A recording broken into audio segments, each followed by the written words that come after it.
हमारे इस अंतर्राष्ट्रीय वेबिनार में द्वितीय वक्ता के रूप में आज उपस्थित हैं आर्य प्रतिनिधि सभा दिल्ली के महासचिव, सार्वदेशिक आर्य प्रतिनिधि सभा के उप सचिव, अखिल भारतीय दयानंद सेवा आश्रम संघ के मुख्य सलाहकार, परम श्रद्धेय श्री विनय आर्य जी। आर्य परिवार में जन्मे आदरणीय विनय जी प्रारंभ से ही आर्य वीर दल से लगभग 15 साल तक जुड़े रहे।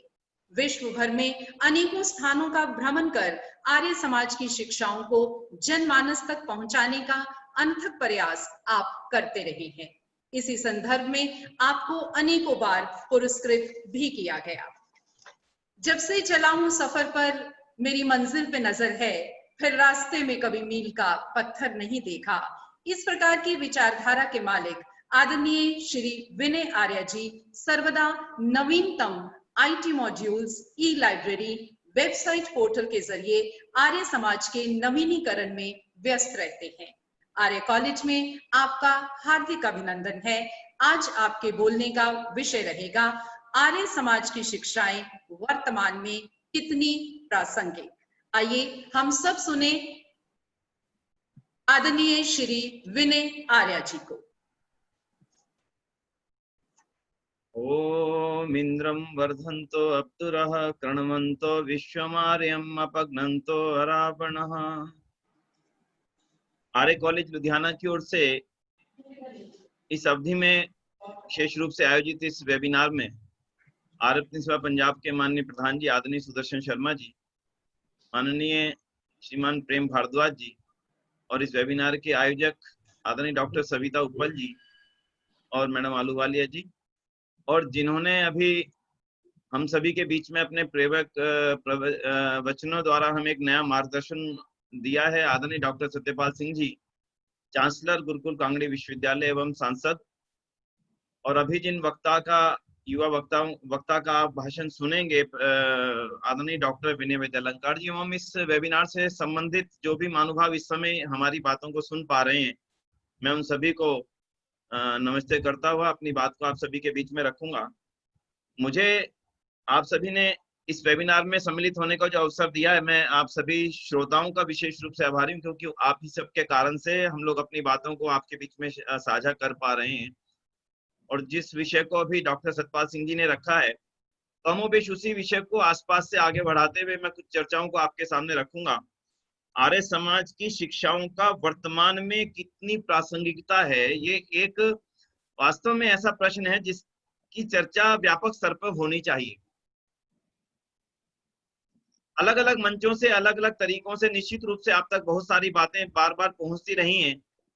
मैं कुछ बिंदुओं को रखूंगा और जिन बिंदुओं की चर्चा पहले से हो चुकी है आपके बीच में,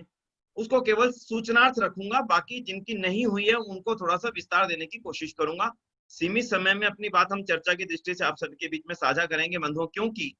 आर्य समाज ही वो संगठन था जिसने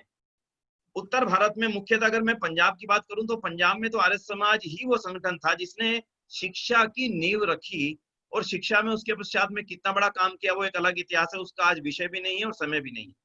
लेकिन मैं धन्यवाद करता हूँ आर्य कॉलेज का, अपनी बात को आपके समक्ष रखता हूँ।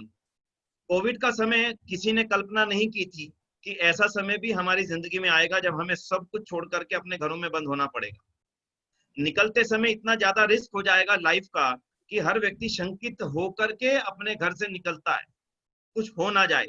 जो घर में रहता है वो जाने वाले के प्रति शंकित रहता है कि इसको कुछ हो ना जाए।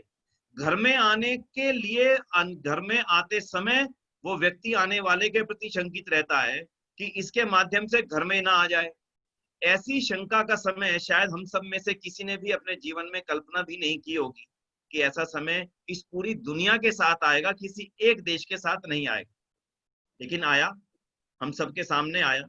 लेकिन उसी समय ने हमें बहुत नई चीजों को सीखने का और सिखाने का अवसर दे दिया। आर्य समाज की जिन शिक्षाओं की अगर मैं चर्चा करूंगा,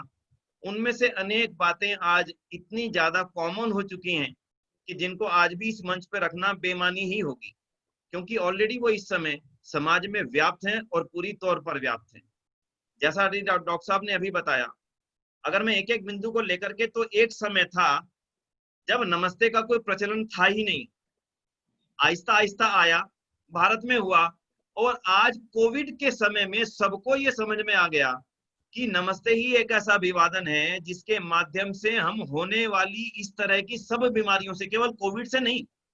केवल कोविड-19 की बात नहीं चल रही बंधुओं, all India institute of medical science के जो डायरेक्टर हैं गुलेरिया जी, और जो हमारे एक बहुत बड़ा संस्थान है भारत का जिसको हम गुड़गांव का एक बहुत बड़ा हॉस्पिटल है उसके मेदांता, उसके चीफ ने कहा कि आज ये नमस्ते का जो प्रचलन है ये कोविड से तो बचाव करेगा ही, लेकिन हाथ मिलाने से फैलने वाली 100% बीमारियों से 75% बीमारियां और बीमार होने वाले इससे कम हो जाएंगे। इसको आप क्या कहेंगे?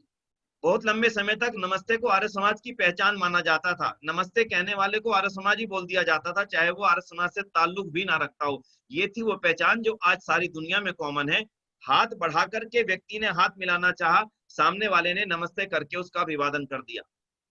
तो मैं इसकी चर्चा आगे ना बढ़ाता बंधुओं, आपको उन पहलुओं को जरूर बताऊंगा जिन पहलुओं को आर्य समाज आरंभ से उठाता रहा, लेकिन आज वो जनता की मजबूरी के साथ में उसका एक जीवन का लगभग लगभग भाग बन गए। उनमें से दूसरा विषय आप जरूर जानकार चाहेंगे, शाकाहार। आर्य समाज ने हमेशा से शाकाहार पे जोर दिया। इससे पूर्व में भी जब प्लेग की बीमारी दुनिया में फैली थी, स्वाइन फ्लू की बीमारी दुनिया में फैली है कुछ ही समय पहले, और ऐसी ही और बीमारियां जिनके बारे में कहा गया कि ये भी चीन से ही आई हैं, और जो कोविड-19 जिसकी लगातार चर्चा हुई कि ये भी चीन के जो मांसाहार करने के जो तौर तरीके हैं, किस प्रकार से वहशी तरीके से उन्होंने पशुओं के साथ जो पाशविक अत्याचार करके उनको अपना भोजन का अंग बना लिया है, ये उसका परिणाम है कि आज हम इस प्रकार की बीमारी से सारा विश्व को जूझता हुआ देख रहे हैं। परिणाम क्या हुआ? WHO जो कुछ ही साल पहले ये कहा करता था कि दुनिया की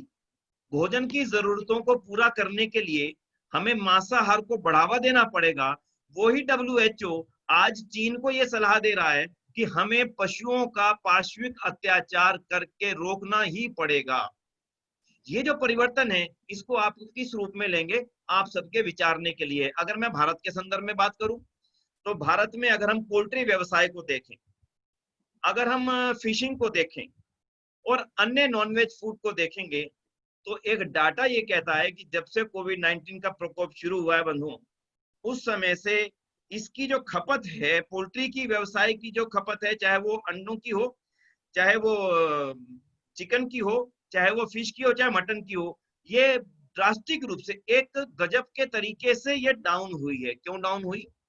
अगर लोग इसको पौष्टिक आहार कहते थे कि ये तो बड़ा पौष्टिक आहार है, तो फिर क्या कारण हुआ कि अचानक से इसको छोड़ना पड़ा? और चाइना के अंदर, और चाइना जैसे अनेक देशों के अंदर इस समय नॉनवेज फूड की ओर से लोगों का जो झुकाव हट रहा है, उसको आप इस आर्य समाज के विचार की जीत ही माननी हमारी मजबूरी होगी बंधु। अगर मैं इससे और आगे चलता हूं तो आपने देखा कि जब निधन हो गया और निधन के बाद में ये समस्या आई कि इनका संस्कार कैसे किया जाए, तो संस्कार के लिए चाइना जैसे कंट्री ने ये नियम बनाया कि इनका संस्कार जमीन में दबाने से नहीं किया जाएगा, क्योंकि जमीन में दबाने के पश्चात भी कोरोना का जो कीटाणु है वो मरता नहीं है, वायरस फैलने की पूरी संभावना रहती है। इसलिए अंतिम संस्कार के लिए अग्नि का ही उपयोग किया जाए, चाहे वो अग्नि इलेक्ट्रिसिटी हो, चाहे वो अग्नि लकड़ी की हो, चाहे वो किसी गैस की हो, जैसे भारत में CNG का प्रयोग बहुधा किया जाने लगा है। वो बात अलग है कि धार्मिक मजबूरियों के चलते, धार्मिक दबावों के चलते कहीं जगह वो नियम लागू हो सका, कहीं जगह नियम लागू नहीं हो सका। लेकिन अगर आज के वैज्ञानिकों की हम बात करें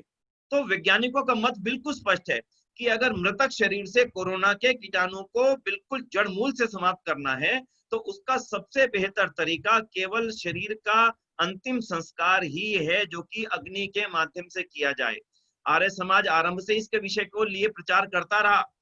हिंदू समाज में व्याप्त था, लेकिन अन्य समाजों में इस प्रकार की परंपरा नहीं थी। आज अगर इस कोरोना काल में मैं चर्चा करूंगा तो इस पद्धति का, जो वेद की पद्धति है, जो वेद का आदेश है, उसके आधार पर आर्य समाज के प्रवर्तक महर्षि दयानंद सरस्वती जी ने जो बिंदु हमें दिए थे, आज उनका व्यापक तौर पे स्वीकार्यता बन रही है। उसके थोड़ा सा और आगे चलते हैं। वेद के प्रचार की यदि बात आती है तो आप सभी इस बात को स्वीकार करेंगे कि वेद के प्रचार के संबंध में अगर किसी एक संस्था ने, किसी एक विचारधारा ने सर्वोत्तम काम किया है तो वो विचारधारा है आर्य समाज, और उसी वेद का एक उपवेद है आयुर्वेद। आज भारत सरकार और भारत सरकार के अतिरिक्त भी अनेक सरकारें इस बात के लिए स्वीकार्यता बना चुकी हैं, और उनके आयुष मंत्रालय, चाहे भारत सरकार का आयुष मंत्रालय हो चाहे किसी और अन्य सरकारों का, वो बार बार एक ही बात कहते हैं कि आयुर्वेद का बना हुआ काढ़ा पीजिए तो आपको कोरोना होगा नहीं, और अगर कोरोना हो गया है तो आयुर्वेद के अनुसार जो बने हुए काढ़े हैं वो पीने से कोरोना समाप्त हो जाएगा। दोनों ही अवस्था में आयुर्वेद की बनी हुई औषधियां, आयुर्वेद में लिखे हुए जो तर्क हैं, आयुर्वेद के अंदर लिखी जो औषधियों से बनने वाले जो समाधान हैं, उनको ही इसका एकमात्र हल बना करके प्रस्तुत किया जा रहा है। बंधुओं, इसको क्या कहेंगे आप? आज तक तो हम सारी दुनिया के अंग्रेजी दवाइयों के ऊपर निर्भर थे। बड़े से बड़े इलाज के लिए भारत के भी व्यक्तियों को अमेरिका जाने में और लंदन जाने में एक समाधान दिखता था, सफलता दिखती थी। आज वहां के लोग भारत के बने हुए हल्दी के और अन्य अन्य चीजों के जिन के बारे में आपने अनेक बार सुना भी है, और भारत का आयुष मंत्रालय, भारत सरकार का बार बार इसका प्रचार कर रहा। और तो और स्वयं प्रधानमंत्री महोदय अपने मन की बात के अंदर और जनता के उद्बोधन में बार बार इस बात को कहते हैं कि किसी भी तरह से आप अन्य से रोजाना इस काढ़े को ले ही लें। बंधुओं, ये आयुर्वेद की जीत वास्तविकता में वेद की जीत है, और वेद की जीत वास्तविकता में आर्य समाज की जीत है, क्योंकि वेद के प्रचार करने का जो जिम्मा आर्य समाज का था, चाहे किसी भी काल में हो, लेकिन आज उसकी स्वीकार्यता जग जाहिर है। बंधुओं, आज माननीय प्रधानमंत्री महोदय ने अपने पिछले कई उद्बोधनों में इस बात को बार बार रखा कि कोरोना से बचने का अकेला एक समाधान है कि अपने अंदर एक इम्यूनिटी पावर को डेवलप करें। अभी डॉक्टर साहब ने भी इसका संकेत किया, और वो इम्यूनिटी पावर जो डेवलप करने का एकमात्र समाधान उन्होंने बताया, एक बड़ा समाधान के रूप में बताया, उन्होंने बताया योग ही एकमात्र इसका बड़ा समाधान है। बंधुओं, जिस योग को महर्षि दयानंद सरस्वती ने आधुनिक काल के अंदर ऐसे परोस करके रखा कि यदि आप रोजाना योग का अभ्यास करते हैं तो लाखों बीमारियों से आप बचे रह सकते हैं। बंधुओं, आज उसका प्रचार सारी दुनिया में योग दिवस के अवसर पर तो हो ही रहा है, लेकिन कोविड के अवसर पर विशेष रूप से माननीय प्रधानमंत्री जी दुनिया को ये कह रहे हैं कि आप रोजाना इतना समय योग कीजिए ताकि आपका इम्यूनिटी सिस्टम, और बाबा रामदेव स्वयं रोजाना टीवी पे आकर के प्राणायाम के माध्यम से और योग अन्य अभ्यासों के माध्यम से लगातार हमें प्रेरणा दे रहे हैं कि कोरोना से बचने का एक ही समाधान है कि उसको अपने अंदर शामिल ना होने देना, यानी अपने ऊपर हावी ना होने देना, और उससे बचने का समाधान योग। ये बंधुओं मैं नहीं कह रहा, ये आज सारा संसार इस बात को स्वीकार कर रहा है कि इसकी दवाई कोई नहीं है, बचना समाधान है। और बंधुओं, उससे अंतिम स्थिति पर जिसके ऊपर आदरणीय डॉक्टर सतपाल सिंह जी ने विशेष रूप से अपनी बात रखी है, मैं उसके संबंध में दो शब्द जरूर कहना चाहूंगा। दुनिया की कोई भी पूजा पद्धति, आप दुनिया में किसी भी मत मतांतर की पूजा पद्धति को ले लें,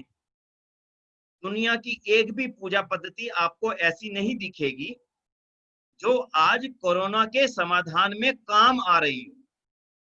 अपने आप उठा करके देख लीजिएगा, अपने आप विचार लीजिएगा। दुनिया में अलग अलग मत मंतांतरों में जितनी भी पूजा पद्धतियां विद्यमान हैं, लेकिन महर्षि दयानंद द्वारा बताई गई जो पूजा की पद्धति है यज्ञ, जिसका आरंभ से ही प्रचार महर्षि दयानंद सरस्वती ने जो करना शुरू किया था, उन्होंने अपने जो ग्रंथों में उल्लेख किया था, और उसके आधार पर आर्य समाज ने घर घर तक यज्ञ को जो पहुंचाया है। बंधुओं,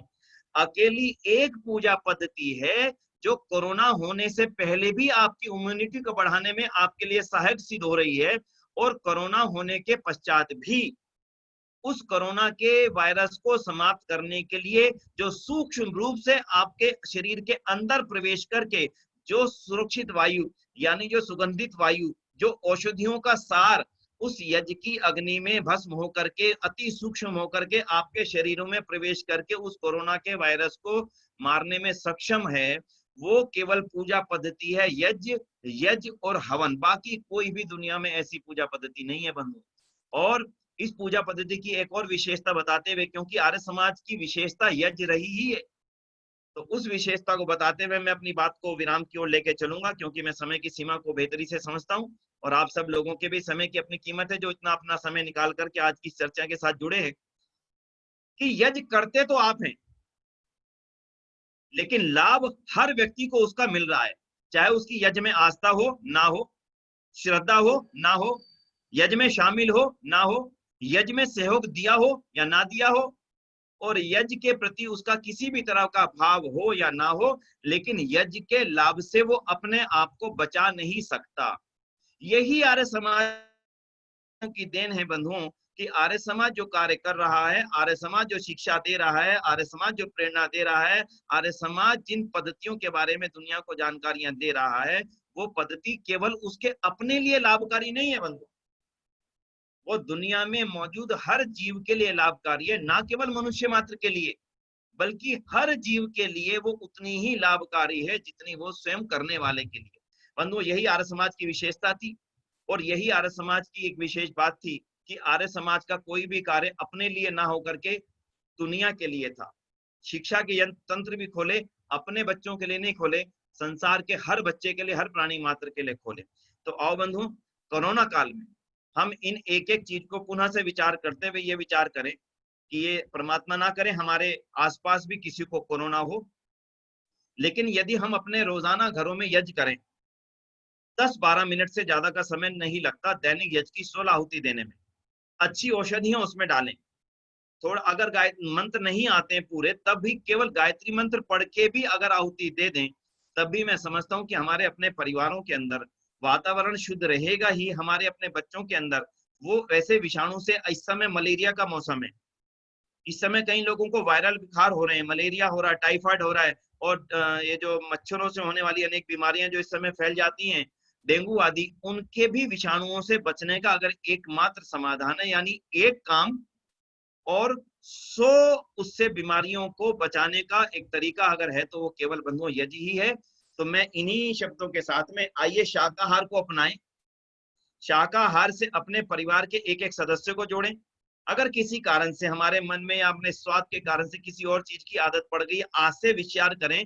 कि हम उससे अलग रहेंगे, नमस्ते को अपनाएं, और आयुर्वेद के काढ़ों को और आयुर्वेद की और औषधियों, क्योंकि आयुर्वेद के बनाने वाले इस बात को जानते थे कि मनुष्य जाति में इस प्रकार की समस्या आने वाली है, इसलिए उन्होंने उसके समाधान पहले से ही दे रखे हैं। इसलिए आइए आयुर्वेद के निकट जाएं, योग के निकट जाएं और यज्ञ के निकट जाएं। मैं इन्हीं शब्दों के साथ में आप सभी का बहुत आभार करूंगा, क्योंकि समय देना आज के समय में बहुत बड़ा दान है। आप सभी ने समय भी दिया है, शायद इन चर्चाओं के पश्चात में आपके जीवन में कोई नई विचार आ सके, उनको और आगे फैलाने का हम सब लोग मिलकर के यत्न करेंगे। मैं आर्य कॉलेज लुधियाना का और आर्य सभा पंजाब का पुनः आदरणीय प्रेम भारद्वाज जी का और सभा के यशस्वी और कर्मठ प्रधान आदरणीय श्रीमान सुदर्शन शर्मा जी का बहुत आभार करता हूँ, जिन्होंने हमें इस वेबिनार में एक साथ विचारों को साझा करने का अवसर प्रदान किया है। मैं मैडम आलूवालिया जी का और मैडम सविता उप्पल जी का विशेष रूप से, जिन्होंने इस वेबिनार में हम सबको जोड़ा, और डॉक्टर साहब को और डॉक्टर विनय विद्या अलंकार जी को आप अभी सुनेंगे, मैं उनका भी बहुत बहुत आभार करता हूँ। ओम शांति,